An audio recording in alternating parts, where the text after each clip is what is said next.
Така, здравейте! Днес започваме новите туториали за OpenGL и ще се учим на това как можем да си движим нашите фигури. Така, и започваме. Най-простият начин, по който можем да сетим, нали, да променяме позицията на някой обект в нашата сцена, е като променяме позициите на неговите върхове. И как се прави това?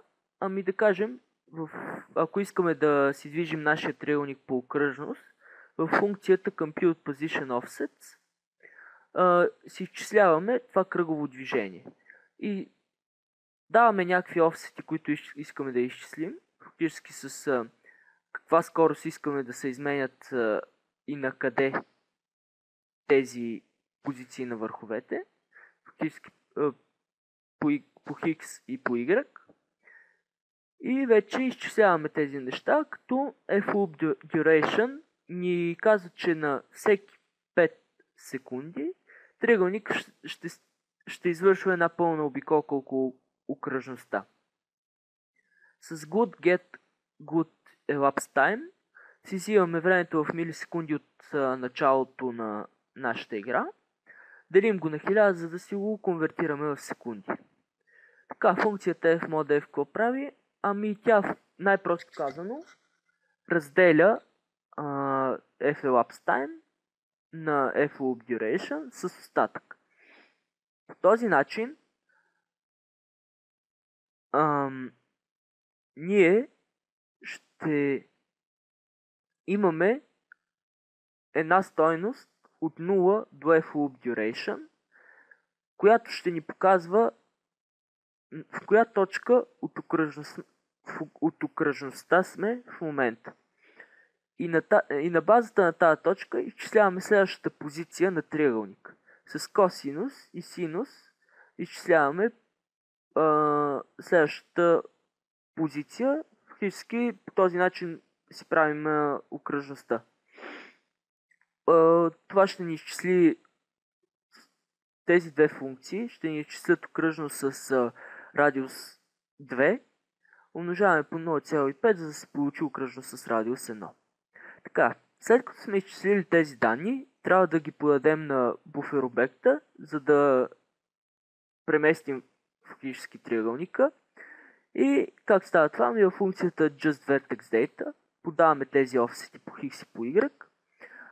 Тук си правим един масив, динамичен масив, който ще съдържа новите данни. И за всеки връх от този масив му задаваме X и Y. По-точно за нечетните позиции са ни X и съответно прибавяме FX offset. Четните позиции са ни Y и съответно прибавяме FY offset. Така вече имаме един масив, който ще съдържа новите данни за нашите позиции на върховете на триъгълник. И вече тук с тези три функции GeoBind първо фактически с тези три функции вече задаваме новите данни за позициите на нашите върхове на триъгълник. И с GeoBind байнваме буфер обекта към GeoArrayBuffer. GeoBuffer SubData, нейната работа е да копира новите изчислени данни на мястото на началните позиции на нашия триъгълник или на предишните позиции, които представляват предишен момент от неговата обиколка около окръжността. Така, разликата между GeoBuffer SubData и GeoBuffer Data каква е? Ами при GeoBuffer Data ние заделяме наново памет и слагаме в нея данните, които искаме, нали, да ги сложим, да кажем, в GeoArrayBuffer. С GeoBuffer Data заделяме памет наново за този GeoArrayBuffer и слагаме в него вертекс позициите. Докато при GeoBuffer SubData, какво правим? Ами не заделяме на нова памет, ами само копираме тези данни в предишната заделена памет. По този начин презаписваме старите данни, които ги е имало. Докато при GeoBuffer Data, това, което ще направим, е, че ще изтрием изцяло данните, които ги е имало преди и паметта, в която са били, ще я деалокираме и ще заделим наново някаква памет и отделно с това ще копираме и наново някакви данни в тази памет. Така. И последната функция GeoBind Buffer, просто последното извикване на GeoBind Buffer просто прави cleanup нали, след тези функции, делокира памет, което си е хубаво да се прави по принцип. Не е задължително, но е хубаво. Така, друго нещо, което трябва да си кажем, са този последен параметър на GeoBuffer Data. В предишния случай беше GeoStatic Draw, което казва, че данните ще се подадат само веднъж, ще се заредят само веднъж в този буфер и повече няма да се променят. А при GeoStream Draw казваме, че данните ще се променят често, най-малко един път на фрейм. И с тези два хинта, GeoStream Draw и GeoStatic Draw, OpenGL имплементацията оптимизира така изпълнението на нейния код, че да рендва възможно най-бързо нашата сцена. И в дисплей функцията, това, което ни остава да направим, е да си изчислим тези позиции, задаваме си ги, рисуваме си триъгълника и последното нещо, което имаме е good post-display, нова функция, която е от библиотеката good и казва, че искаме да прерисуваме нашия дисплей не на всяко ресайзване, както беше до сега, ами на всеки един фрейм. И в крайна сметка какво имаме? Ами нашия триъгълник се движи по окръжност в прозореца. Ако не бяхме извикали good post display, какво ще се получи? Ами този триъгълник ще почне от тук, когато преместим, когато ресайзнем всъщност прозореца, ще се нарисува на нова сцената, когато го ресайзнем пак и докато не спрем да го ресайзваме, всичко ще се рисува. Като спрем да го ресайзваме, дисплея няма да се апдейтва. И фактически не се получава това, което искаме. Така, това е за сега, след малко ще има още.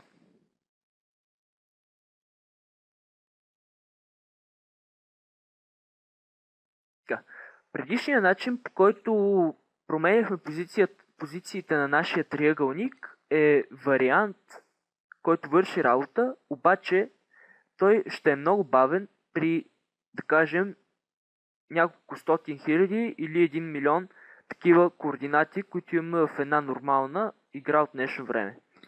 И как можем да предотвратим това? Ами като използваме Vertex Shader. Като кажем, че той ще извършва всичката тази тежка работа по изчисляването на новите позиции, за което всъщност и той е създаден. Затова са създадени тези Vertex стейджове, за да може неща, които в принцип са направени които са тежки за изчисляване и свързани с графиката, да се вършат от видеокартата. И така, какво всъщност правим?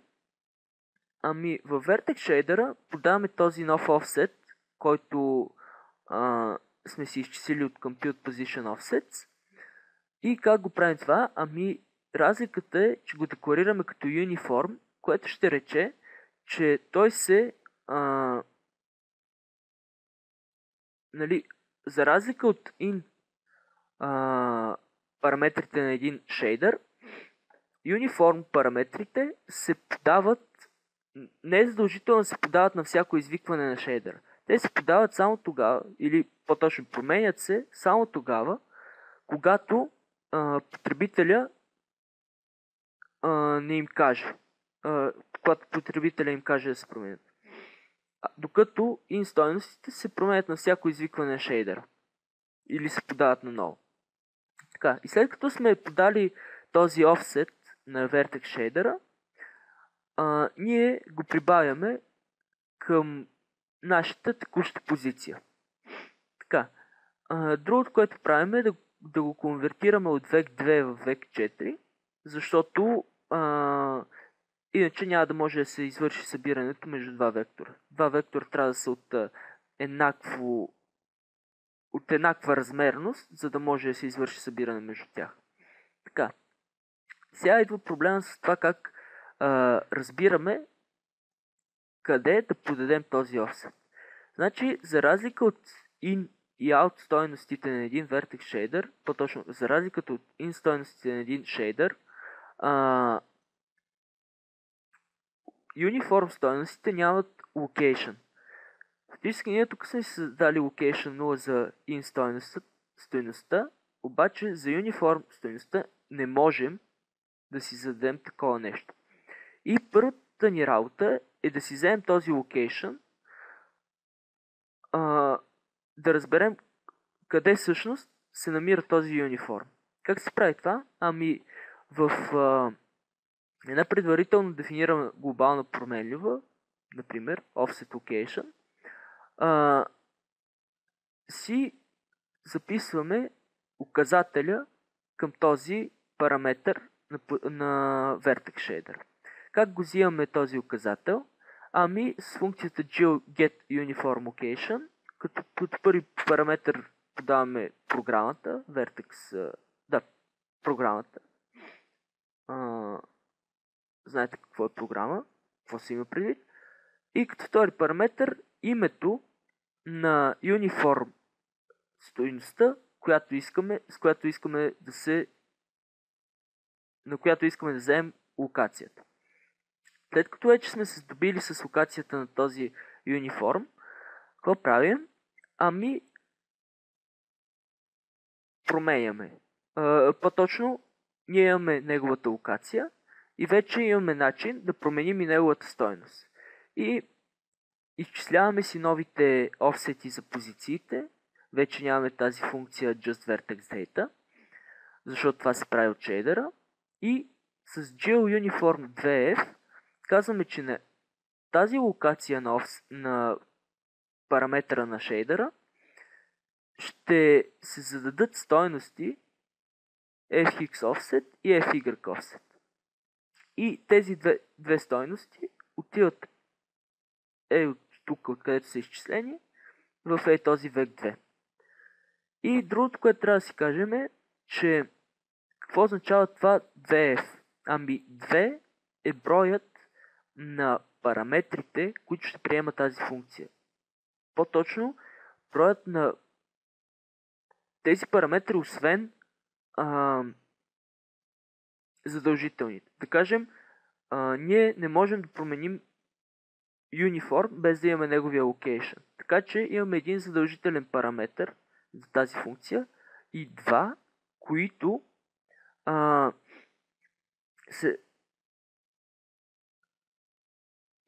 и други параметри, на които броя може да им се променя. Да кажем, ако uniforma ни е триизмерен вектор, тук ще има 3. И ще сложим, да кажем, още едно fz offset.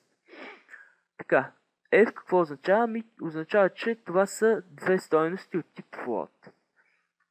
Така, другото, което можем да си кажем е, че GeoUniform2F винаги се извиква след като сме почнали да използваме Vertex програмите, по-точно Shader програмата. Така, и общо взето това е новото нещо, което правим тук. И след малко ще видим как можем още повече да облегчим работата на процесора и да я предадем на видеокартата.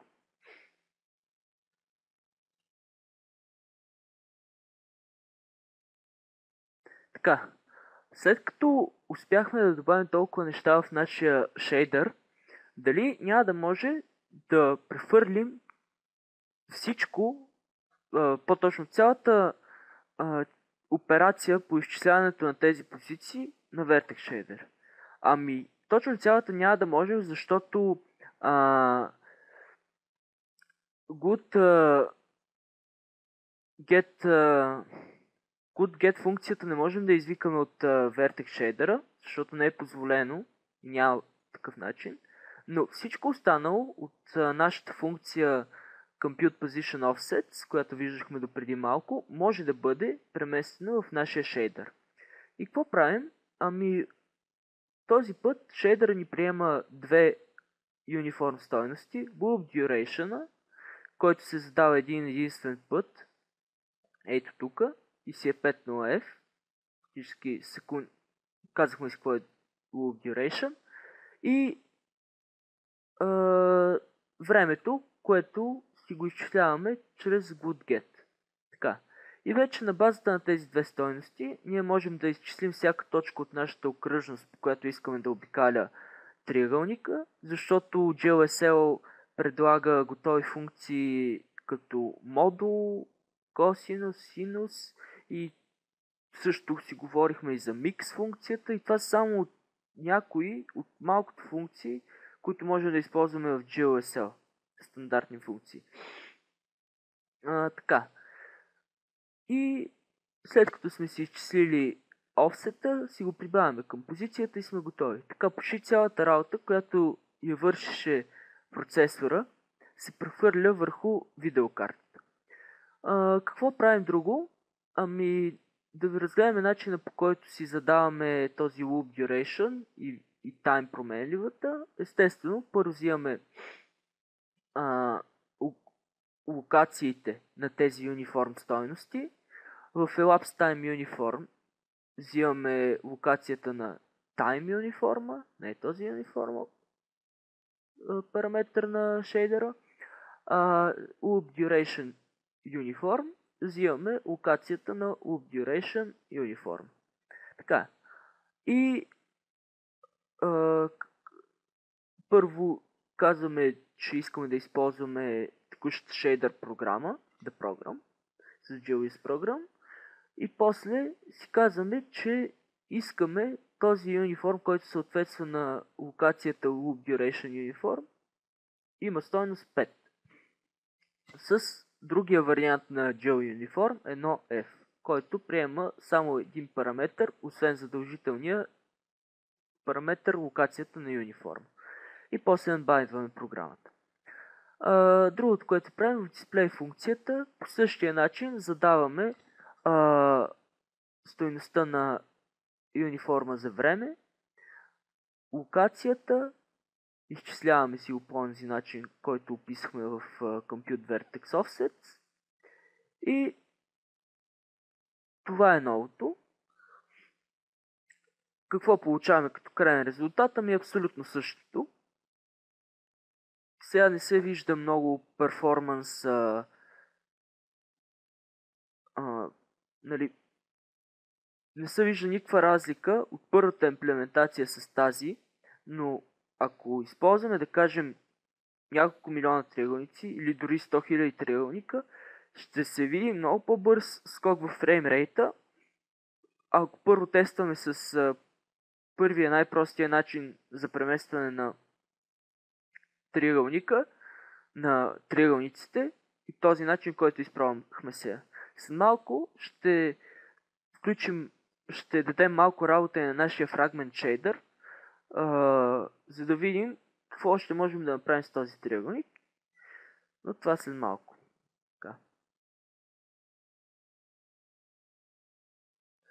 Така, другото нещо, което можем да направим с нашия триъгълник е да си поиграем малко с цвета му. И как го правим това? Ами в Fragment Shader искаме на базата на това, на каква позиция от началото на окръжността или на базата на това колко е обиколи от окръжността, да се променя цвета на нашия триъгълник. И какво правим? Ами на Fragment Shader подаваме като униформи frag loop duration, което ще рече е това също в Vertex Shader.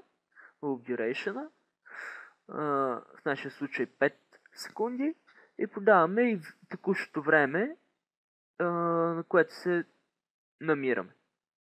Нали, от началото на обикалянето около окръжността. Също си декларираме като глобални променливи две константи. Това е началният цвят за интерполация и последният цвят за интерполация. И с функцията mix си изчисляваме крайния цвят на нашия триъгълник. И колкото в началото на нашия цикъл на обикаляне около окръжността сме, толкова повече ще клони цвета към първия цвят, а колкото повече сме към края на цикъла на обикаляне на окръжността, толкова повече ще клони този цвят към second color. И какво ще се получи?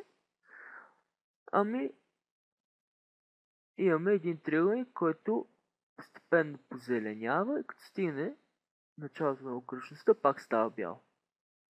Ето.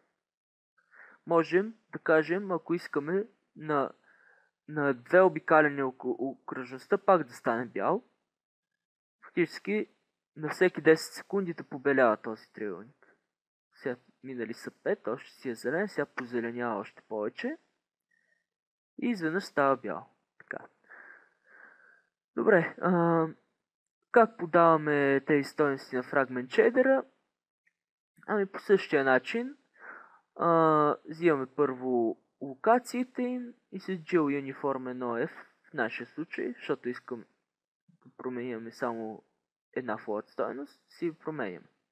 Така, това, което забелязваме е, че не задаваме тук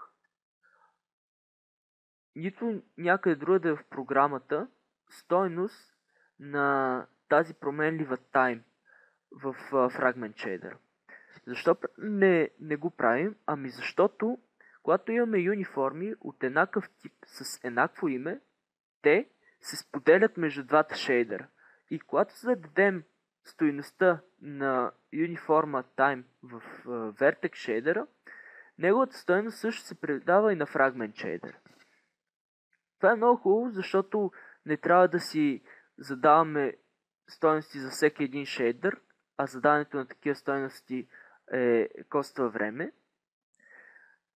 Обаче има някои проблеми с това нещо. Да кажем, ако тук в Vertex Shader сме си декларирали това време от тип float, а пък тук в Fragment Shader си го декларираме от тип int, ще се получи linker error, защото той ще се опита на време от тип int да зададе време от тип float. И като стартираме програмата, ето linker error, type mismatch between shaders for uniform, name time. Даже ще го увелича да го видите по-хубаво. Така. Това е грозно. Ето. Type mismatch between shaders for uniform, named time. Точно както е в нашия случай. Казваме си break. Премахваме си тези глупости. Така. Другия проблем, който може да срещнем е, че да кажем в нашия случай имаме loop duration за fragment shader, имаме и за vertex shader. Обаче за vertex shader е 5 секунди, а за fragment shader е 10. И ако се казват по един и същи начин, защото и двете означават едно и също нещо, ще се получи този проблем с юниформите, с поделянето на стойностите между двата шейдера, и тези стойности, да кажем, в крайна сметка ще получим, че loop duration на vertex shader е равен на loop duration на fragment shader, което не искаме да се получава. И даже да, имаме undefined variable. Всъщност, първото нещо, което трябва да направим, е да си кажем, че търсим loop duration. Какво ще стане? Ами, Пак някъде не сме дефинирали хубаво тази променлива.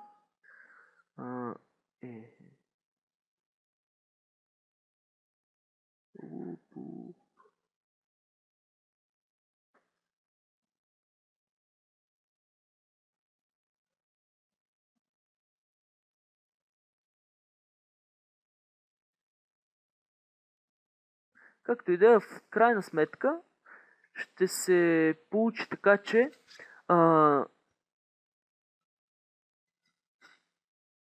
ще зададем на юниформа за loop duration на vertex shader стойността, която би трябвало да се зададе на loop duration на fragment shader. Защо? Ами защото първо задаваме стойност на юниформите, които се намират в тези два шейдера. Фактически те двете са равни на 5, обаче после задаваме на ново някаква стойност на тях и тя вече е 10.